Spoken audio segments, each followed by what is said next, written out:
විනාඩි 2ක කාලයක් මම ලබා දෙනවා ප්‍රශ්න දීලා ඔයාට තියෙන්නේ මේ විනාඩි 2 ඇතුළත මේ ප්‍රශ්නෙට පිළිතුරු ලියන්න.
හරි. ඔන්න ඔයාලට ලැබුණු කාලය අවසන් හරි. දැන් කවුරුත් පුතේ හදන්න උත්සාහ කරන්න එපා. මේ වෙලාවේ මම ගොඩක් අය හදනවා දැක්කා. ගොඩක් අය හදලා ඉවරයි. ලේසිනේ. හරිම ලේසි ප්‍රශ්නයක් නේද? හරි.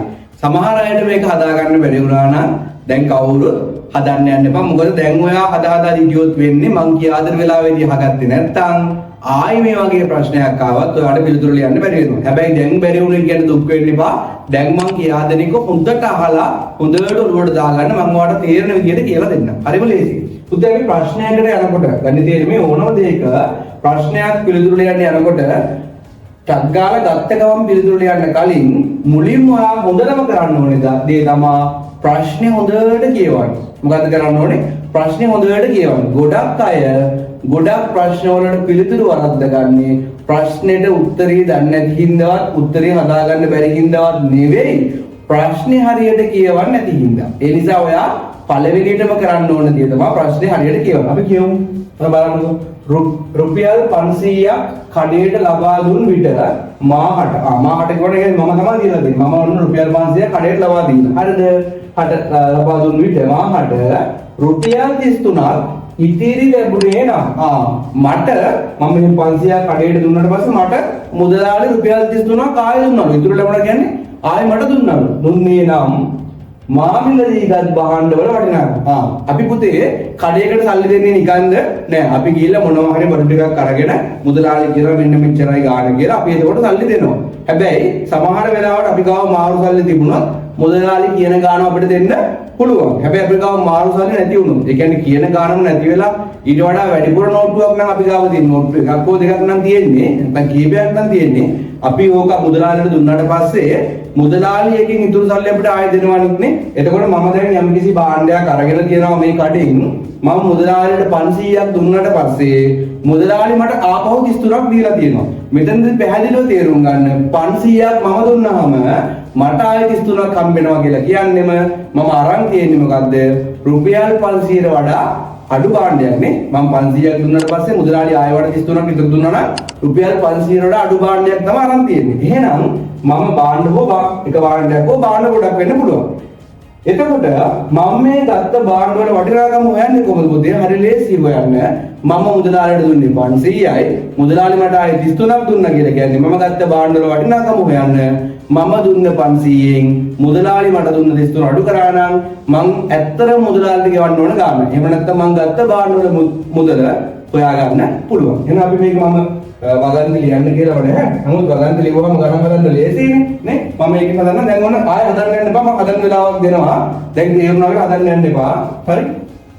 ඔන්න මම ලියනවා මම වගන්ති වල ලියන්න. මම චුට්ට කලු කරන්න මේක. හරි. කඩේට දුන් මුදල. හරි. ඒ පළවෙනි එක. ඊට පස්සේ මට ඉතිරි ලැබුණු මුදල. ඉතිරි ලැබුණු මුදල. ප්‍රශ්නේ අහන්නේ මොකද්ද? මා මිලදීගත් භාණ්ඩවල වටිනාකම. මිලදීගත්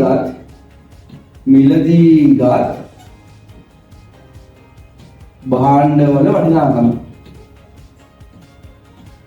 මිලදීගත් භාණ්ඩවල වටිනාකම. පුතේ මම හැමදාම කියනවා අපි කවදාවත් වගන්ති ලියන ගණන් වලදී සමාන ලකුණු ඉස්සෙල්ලම දාන්න යන්නේ නැහැ. දැන් ඇයි කියන එක වඩා හොඳටම තේරෙන්නේ නැති මම මෙතන සමාන ලකුණු මෙන්න මෙතනින් දාගත්තා නම් බලන්න මේ අන්තිම වාක්‍යය වෙන මෙච්චර දීක් වෙනවා. එතකොට මොකද වෙන්නේ? එක සමාන ලකුණක් මෙතන, එකක් මෙතන, අනික මෙතන දාන්න තමයි. හරිද? ඒ විදිහට හොඳට මතක තියාගන්න. අපි වගන්ති ලියන ගානක වගන්ති ඔක්කොම ලියලා ඉවර වෙලා අවසානයේ තමයි සමාන ලකුණු දාන්නේ. ඇයි සමාන ලකුණු ඔක්කොම එක කෙලින් දාන්න ඕනේ. හරි? සමාන ලකුණු ඔක්කොම එක කෙලින් දාන්න ඕනේ. ඔන්න එන සමාන ලකුණු ටික පල්ලෙහාට එක කෙලින් දාන්න. හරිද? නයි. ඔන්න ඊට පස්සේ පුතේ දැන් ඔන්න මම කඩේට දුන් මුදල තියෙනවා, ඉතිරි ලැබුණු මුදල තියෙනවා, මිලදීගත් භාණ්ඩ වටිනාකම තියෙනවා. එහෙනම් මම කඩේට දුන්නේ කීයක්ද?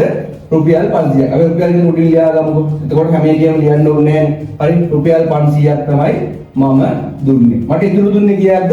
33ක්. දැන් මේ ස්ථාන හරියට ලියා ගන්න ඕනේ. 500 කියන එකේ 30 ස්ථානය තියෙනවා, 10 ස්ථානය තියෙනවා, 1 ස්ථානය තියෙනවා. හැබැයි 33 කියන එකේ තියෙන උත්තේ 10 ස්ථානයයි 1 ස්ථානයයි විතරයි. එහෙනම් 1 ස්ථානයේ තියෙන තුන උඩ 500 1 ස්ථානයේ තියෙන බිඳුව කෙලින් ලියුවා. 500 10 ස්ථානයේ තියෙන කෙලින් 30 කියන එක 33 කියන එකේ 30 කියන තැන තුන 10 තුන ලියුවා. හරි? ලස්සන තියාගන්න. ඊළඟට දැන් මම කිව්වා අපි මිලදී ගත්ත භාණ්ඩය අනිවාර්යයෙන් මොකද වෙන්න ඕනේ? මට ඉතුරු හම්බුණා කියලා කියන්නේ 500ක් දීලා ආයෙ මට ඉතුරු හම්බුණා කියන්නේ අනිවාර්යයෙන්ම මම අරගෙන තියෙන භාණ්ඩය 500ට වඩා ගාණ අඩු එකක්. භාණ්ඩය හෝ භාණ්ඩ කීපේ එකතුව 500ට වඩා අඩුයි. එතකොට එහෙනම් මම හරි ගාණ ගන්න මොකද කරන්නේ? මම දුන්න 500න් මුදලාලි මට ආපහු දුන්න රුපියල් 33 අඩු කරා නම් මට ඉතාම ලේසියෙන් කීයද මේ භාණ්ඩවල ඇත්තම වටිනාකම කියලා හොයාගන්න පුළුවන්. හරි? බිඳුවෙන් 3ක් අඩු කරන්න තියෙන්නේ. පුළුවන්ද? බෑ. එහා පැත්තේ කෙනාගෙන් ඉල්ල ගන්නවා. මාර වැඩේ එයා ගාවත් නැහැ. හැබැයි මිනිස්සු වගේ නෙමෙයි ඉලක්කම් පුතේ. එයාලා ටක් ගාලා එහා පැත්තෙන් ඉල්ලලා දෙනවා කොහොනේ. මෙයාගෙන් ඉල්ලනවා. එයා ගාව තියෙනවා. එයා දෙනවා. කීයද දෙන්නේ? හැම වෙලාවෙම දෙන්නේ එකක්. ඔන්න එයා එකක් දුන්නාම දැන් මෙයා ගාව තියෙන්නේ කීයද? 4ක් නේ. හැබැයි එයා ගාව තියෙනවා එකක් ඊළඟ කෙනා ගාවට උඩ කීයක් වෙලාද හම්බෙන්නේ? පිටිපස්සට එනකොට කීයක් වෙලාද හම්බෙන්නේ? 10ක් වෙලානේ. 10ක් වෙලා හම්බෙන්නේ. හැබැයි දැන් මෙයාට නෙමෙයි ඕනේ. ඕනේ කිව්වේ එහා පැත්තේ කෙනානේ. එතකොට දැන් මෙයාට 10ක් හම්බුණාට මෙයා එකක් මෙයාට දෙනවා. හැබැයි එයා දෙන්නේ එකයි. 10ම දෙන්නේ නැහැ. 10ක් හම්බුනකොට 10ම දෙන්නේ නැහැ. එයා දෙන්නේ එකයි. එකක් දෙනකොට මෙයා ගාව 9ක් ඉතුරු වෙනවා. ඉස්සරහකින් පිටිපස්සට එකක් හම්බෙන්නේ හැම වෙලාවකම කීයක් වෙලාද හම්බෙන්නේ? ඒක 10ක් වෙලා තමයි හම්බෙන්නේ. එහෙනම් දැන් බිඳුවක් නෙමෙයි උඩ 10ක් තියෙනවා. 10න් 3ක් අඩු කරාම 7යිනේ. 10න් 3ක් 7යි. දැන් මෙතන 10ක් කියව නෑ. හරි 10ක් හම්බුනාට එකක් දුන්නා. 9යි තියෙන්නේ. 9න් 3ක් කීයද? 9න් 3ක් 6යි. මෙතන 5ක් නෑ. එකක් දුන්න හින්දා 4යි තියෙන්නේ. 4යි. එහෙනම් පුතේ මා මිලදීගත් භාණ්ඩවල වටිනාකම 467යි මොනවද රුපියල්. හරි වෙනම දැන් අපි මෙහෙම 4 වෙලා වෙනම උත්තරේ ලියනවා අපි මේ ඒකද දාලා රුපියල් කියලා දාලා නැත්නම් මෙහෙම 1 රුපියල් කියලා ලියනවා. නැත්නම් රුපියල් නෙලා ඉතින් තියලා 467යි කියලා දාලා මෙන්න ඉර දෙකක් ගහුවම නම් ඔන්න උත්තරේ වඩාත්ම නිවැරදි. හරි. දැන් මම මේ ගානේ වගන්ති ලියන්න කියලා නැහැ. නමුත් මම හැමදාම කියනවා මැජික් ගණිත කරලා බැන්දියේදී උදේ වගන්ති තියෙන්නේ ගානක් අපිට ලේසි කරගන්න. වගන්ති කියන්නේ අමාරු එකක් නෙවෙයි. වගන්ති ලියුවාම ගාන ගොඩාක් ලේසි වෙනවා. ඒ නිසා පුළුවන් තරම් උත්සාහ කරන්න හැම වෙලේම ගණන් හදනකොට මම මේ ගණන් දෙනකොට වගන්ති ලියලාම ගාන හදන්න. එකට විනාඩි දෙක හොඳටම ප්‍රමාණවත්. මම ගොඩාක් යාවල් මේ උත්තර කියලා දුන්නා මට ලොකු වෙලාවක් ගන්න නැත්තම් ටක් ගාලා විනාඩි දෙකේ ඔයගන් දිලා ගාන හදා ගන්න පුළුවන්. හරි. ඔන්න දැන් මේ ප්‍රශ්නෙට උත්තරේ වැරදුන කවුරුද කෙනෙක් ඉන්නවනම් මේ විදිහට ලස්සනට ඇදලා නැත්තම් චූටි වෙලාවක් දෙන්නම් තත්පර 30ක් 40ක් විතර ඉක්මනට හදා ගන්න.